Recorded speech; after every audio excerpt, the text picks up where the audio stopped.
your boy Yannick. Today we're checking out the reason why Central C and Digga D are beefing. I'm not gonna lie, I always fucked with Digga D before Central C blew up. I always thought that Digga was gonna reach the American market, the international market before Central. But after Doja, do you know the story, how the story went by after Doja? He released Doja, and the rest was history. But Digga D's time will come for sure. But today's video is by HopDaily. Just trying to see like what's the story behind the beef between these two, you know? I'm not from the UK, obviously, as you can tell, but I'm a music lover. I love all kind of music. I used to mix music, so I know a lot about music, guys, no cap. So yeah, let me not waste your time. Let's jump straight into it. Central C broke out of the UK drill scene to become an international star, but most fans have no idea about his time in the streets or his violent beef with Digga D, another drill rapper who grew up 5 minutes away from him. What? From machete fights to prison stabbings, 5 minutes away. This is the shocking story behind their deadly beef. Central C and Digga D are both from London's West End in an area called Ladbroke. Digga D spent his entire early life there, but Central C's family ended up moving 5 minutes away to a neighborhood called Shepherd's Bush. Shepherd's Bush and Ladbroke are two of the most violent areas in the West End. Ladbroke actually has a lot of wealthy people and nice homes though. It's a wild place because on one side of the street, you have families who can't afford food or keep the lights on, and right across from them, you'll see little kids with parents who buy them Rolexes.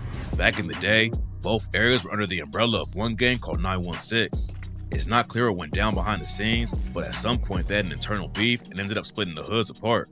The crew from Ladbroke became known as 1011, and the dudes in Shepherd's Bush started tuning.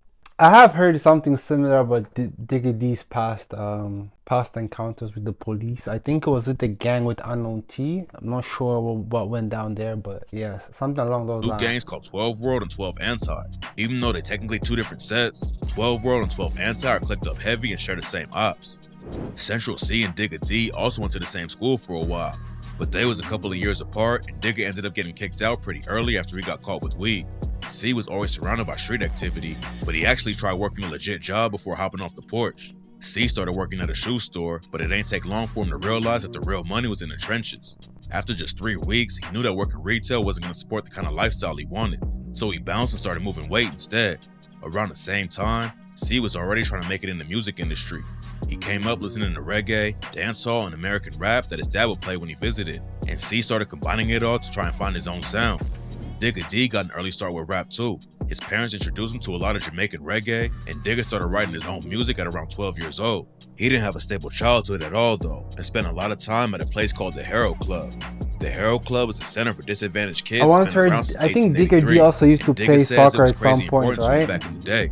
Yeah, I think he used to play soccer. I think he used to play soccer at some point. Digga and his homies would play football inside and started hanging out in the building's old recording studio. Football, yeah. That's where he started laying down his first tracks. Around the same time, Digga suffered a tragic loss. When he was 11 years old, the grandma Digga lived with at the time suddenly passed away. He paid tribute to her on the track Intro and rapped, "Mom's life, I was 11 or 12, with half an M and some digital scales. Moved in with my nan, used to sneak in girls. 177 South Tram Crescent, my nan got cancer, I was 11. She passed away, know she went to heaven, and she's on my mind, that's all through lessons." He dropped his first single just a couple years later, but it would take a while before he had any real success in the industry. Digga still had both feet in the trenches while he was working on his craft. Him and his 1011 homies was putting pressure on the ops in the streets and in the booth. One of their ops sets is a crew called End Gang, and in 2017, one of their affiliates was brutally stabbed to death in the middle of the day. Abdullahi Tarabi, aka T-Wiz, was caught by 2 ops and stabbed twice. He ran away screaming for help while a bunch of horrified families watched it happen. Then he tragically collapsed around 100 yards away and died at the scene. Around 2016 and 2017, Digga and the rest of 1011 started dropping some of the most savage drill tracks in UK history, and on the song Kill Confirmed, Digga dissed T-Wiz and his brother and rapped, "If you run too slow, then you're pissed. We ain't touched no one from the end, everyone knows that's fibs." Damn, nigga, this shit was serious, man. These gangsters were serious. I ain't gonna lie, I didn't know it was that deep, gang. I didn't know it was like that crazy. Young T-Wiz got a chest shot. He just never died like his bro T-Wiz. Digga was popping off like crazy and helped put UK drill on the map. But instead of going all in with the music, he was still active in the streets. And at the end of 2017, he got locked up with a bunch of other 1011 affiliates for allegedly planning an attack on 12 World. 1011 had beef with a few different sets on the west end, but they was always taking shots at dudes from Shepherd's Bush. The 1011 track Next Up went viral like crazy and racked up over 1 million streams in under a couple of weeks. And on the track, Digga's homie Savo raps, "How many times have I rid on Bush? Like one of them boys gotta go. Back out my ting and make man swim. Like ching man down on volts. Catch me a op and stab up his head, then 10 toes back to the grove." The cops found Digga and his homies on their way to 12 World territory carrying baseball bats and machetes and booked them on conspiracy to commit violent disorder. They all tried to claim they were just shooting a music video, but the cops didn't buy it and Digga got hit with the 1-year sentence. Getting locked up right when the music was gaining traction was bad, but the situation had way more consequences than anyone expected. While he was in court, the cops started taking a closer look at Digga's music videos and lyrics and realized 1011 was talking about real life situations in their tracks. They thought the music might lead to more violence in the streets, so they hit Digga with a criminal behavior order and required him to get permission from the police to release new music, banned him from talking about specific areas of London, and banned him from referencing any real crimes or the people involved with them. Plus, 4 of 1011's music videos were taken off of YouTube by the police. They had already run up huge numbers and were building a worldwide audience through their music videos, but the cops put a massive hurdle in front of them when they took the videos down. If Digga put out any music that the cops thought broke the CBO, they could take him right back to prison and there was nothing he could do about it. Anti-censorship groups came out to fight for Digga's freedom from the CBO, but none of it worked and he had to learn how to make drill music under the crazy rules they put on him. While Digga in 1011 was paving a new lane in UK drill, Central C was working on his own craft. He hopped on the track Ain't Nothing remix with J. Hugh back in 2015, which led to him getting a feeture with Dave. Dave is one of the hottest UK rappers in the world right now. Hey, shout out Santan Dave, bro. That nigga, that's one of the goats right now, bro. That guy's a problem. Shout out Santan Dave. Shout out Gick. Shout out Skeptic. Shout out those guys, bro. Crazy. What they did for the UK scene is crazy. I'm not gonna lie, huge. Ground, so Central C didn't get a lot of shine from working with him. Back then, Central C was rapping with autotune and making pretty generic trap songs. He dropped his first single in 2016, followed it up with 2 projects in 2017, but none of it made much of an impact in the UK drill scene. While he was trying to get the music popping, C was still in the streets though. And in 2018, the beef between him and Digga D almost took a deadly turn. In 2018, Digga came back home after serving time for allegedly planning the attack on 12 World. He wasn't going to just keep his head down and focus on the music though. And in November, he allegedly caught Central C and his brother on the street. On November 30th, 2018, Central C was with his little brother and some of their homies on the block when Digga D and one of his people pulled up on them and started some kind of argument. It's not clear what the situation was really about, but it got so heated that Digga allegedly pulled out a blade and stabbed Central C's brother. Digga and the other dude were both arrested and went back to prison for violating his criminal behavior. That's crazy. The charges ended up getting dropped. Crazy. Digga still had to deal with some life-changing consequences over it. While he was back on the inside, someone attacked Digga with a blade they made out of a tuna can and stabbed him in the eye. Digga lost vision in the eye, and his lawyer said he was dealing with PTSD over the situation. He still wasn't allowed to speak on any real-life violence in his music, but last year, Digga allegedly admitted to stabbing Central C's brother on a leaked track where he raps, "Who the fuck is Central C? The only wilds in West is me. We chefed his brother, went to jail, but still took the not guilty plea." And on another leak, he said, I think "Don't compare me to Central C. He just stood there and watched when we chinged his brother. I went to jail for that little fucker. I still came home to the nicest supper." Central C clapped back on the track Cold Shoulder and rapped, "Last time I let that slide, but this time I ain't gonna let that run. They made a diss track, that shit was too whack to get a response. It's sad, cat, I love my hood where I'm from, but that place ain't where I belong." Then he took it a step further on the track, ended up beginning and said, "See the way I chop it? Would've thought I had a black belt. I don't even need practice, I'm a natural. I wanna hit Tennessee and don't mean Nashville." The line was about a model that Digga D used to date named Tennessee Thresher. Obviously the diss ain't having too press though, cause Digga just tweeted, "Rapping about 10, that's your way of payback? Damn, little bro." Digga D and Central C were already ops cause of the crews they rep, but there's another reason Digga has issues with him. Since at least 2018, Digga has been sending shots back and forth with another rapper named Fredo.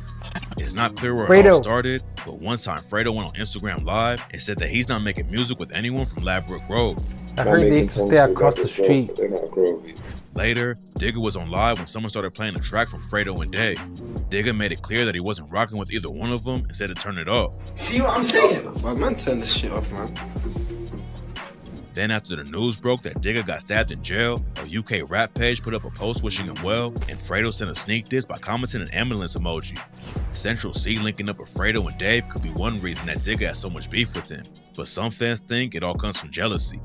Central C has been in the game almost as long as Digga, but it took him a lot longer to pop off. By 2020, Digga already had millions of streams and a big name in the industry, but Central C was still pretty much underground. He even thought about giving up on rap and going a different way, but then he switched up his style and everything changed. In 2020, Central C dropped the auto-tune trap style and went all in with drill on the track Day in the Life. It was clear from the jump that he made the right move changing styles. The track popped off and ran up over 70 million views on YouTube, and overnight, Central C was becoming the face of the UK drill scene. C wasn't just blowing up in the rap game though. One thing that really pushed him to the next level was when he linked up with a streetwear company called Trapstar. Trapstar is kind of like Supreme but based out of London, and the hype around the brand is crazy. While C was promoting his debut mixtape, Wild West, they designed the official merch and put an even bigger spotlight on him. Wild West came out at number 2 on the UK albums chart and shot C straight into the mainstream. Drake co-signed him and even gave C his first modeling job for his Nike clothing line. C kept it pushing and dropped more hits like Obsessed With You and Retail Therapy, then leveled up again with the track Doja. He linked up with Cole Bennett for the music video and hit over 500 million streams on Spotify. And by the end of 2022, he had become the first UK rapper to run up over 1 billion streams in 1 year. 2023 has been even crazier for him. He linked up with Dave again for the track Sprinter, and this time they were both already at the top of the game. Sprinter was a single for their collab tape Split Decision, and the track ended up Sprinter. You see that I think that was the best project in the rap game this year, like across all countries. That one was definitely, like, I'm not gonna cap, that was the biggest. And it's just crazy what they did, and the numbers also there to back it up, you know, because you go on YouTube, check out the number on Sprinter, check out the numbers on each track in that project. It's just too high, guys. You cannot compare. You cannot compare this shit. Breaking the record for the longest running #1 rap song in UK history. Then XXL added C to the 2023 freshman class, and Drake linked up with him for his On The Radar freestyle too. Central C didn't just take over UK drill, he's becoming an international star with fans all over the world. Yeah. Digga D definitely helped pave the way for him to come through, but he's had a tough time staying out of trouble. 2020 was when Central C got his name buzzing. In that same year, Digga D pleaded guilty to a charge of violent disorder and got hit with a 2-year and 6-month sentence. The charge came after he was involved with the wild machete fight in front of a bunch of civilians outside of a shopping center. His homie Salvo went down for the situation too and took a 3-year sentence. Digga got off easy and was back home by 2021. He still had a lot of buzz on his name thanks to tracks like No Diet, which hit over 30 million views on YouTube, plus a bunch of viral freestyles, but it wasn't long before he was right back in handcuffs. In July 2021, he was arrested after going to a Black Lives Matter protest and posting about it on Instagram. They booked him for inciting violence just for holding up a sign at the protest, and fans jumped in immediately to call the police out for trying to censor him. Luckily, he was released, but just a few months later, rumors started flying that Digga had been arrested in Dubai for stabbing someone. Nobody knows what really went down over there, but Digga hopped on social media to squash the rumors. He said that he had been arrested and questioned, but that he didn't hurt anyone. What's crazy about the situation is that all of the legal drama hasn't even slowed Digga down. Last year, he dropped his 3rd mixtape and debuted at #1 on the UK albums chart. And in September 2022, he launched his own label, Black Money Records. Digga is definitely more known for crashing out and getting arrested, but it seems like he's really trying to turn it all around and help keep other kids from falling into the street life. In an interview with The Guardian, he talks about how he understands the influence he has on kids from London and needs to think more before he speaks. He's also getting active in his old community and went back to the Herald Club to hand out clothes and food to kids who need it. He just dropped his newest project a couple of weeks ago, and on the track Fighting For My Soul, Digga addressed how he has to switch everything up to make it farther and rapped, "God gave me life, so I can't tell him I'm suicidal. It's been rewritten, but I still find the time to read the Bible. I'm a rapper, that's my title, someone's idol. So I'm mindful when I talk, cause if not, they'll cancel me to be spiteful. It's all a cycle." The war between Shepherd's Bush and Ladbroke led to a lot of violence and kept Digga behind bars when he could have been performing shows and dropping more music. But somehow, him and Central C both survived and made it out on top. They'll probably never be Yeah, cool man, with each that's other what's- because that's there's what's too much up. history between them and their crews. But for right now, it looks like the beef is cooling off while they focus on their own careers. That's what's up. Shout out to Central C and Digga D, man. One of the main reasons I fell in love with the UK rap game. Obviously, I started with Skeptor going all the way down, but yeah, that aside, fortunately they're still alive. Like, we're very lucky to have both of these guys in the game. I know in Toronto we had a lot of rappers who died because of this shit, so the UK is very lucky to have both of these guys. But Digga D's time will come, and Central C better like stay consistent and maintain the levels, and the bar is already set. But yeah, guys, let me know your thoughts about this. You know, if you're a UK fan, let me know your thoughts on this. Yeah, no, say less, man. Catch you guys in the next banger. Peace. Let's go compare it's simple. OT trips, I put food in my town like tinsel. Pistol filled with bells, yeah. And watch them all run when it jingles. Got stars that twinkle when the dot bang it sprinkles. Get my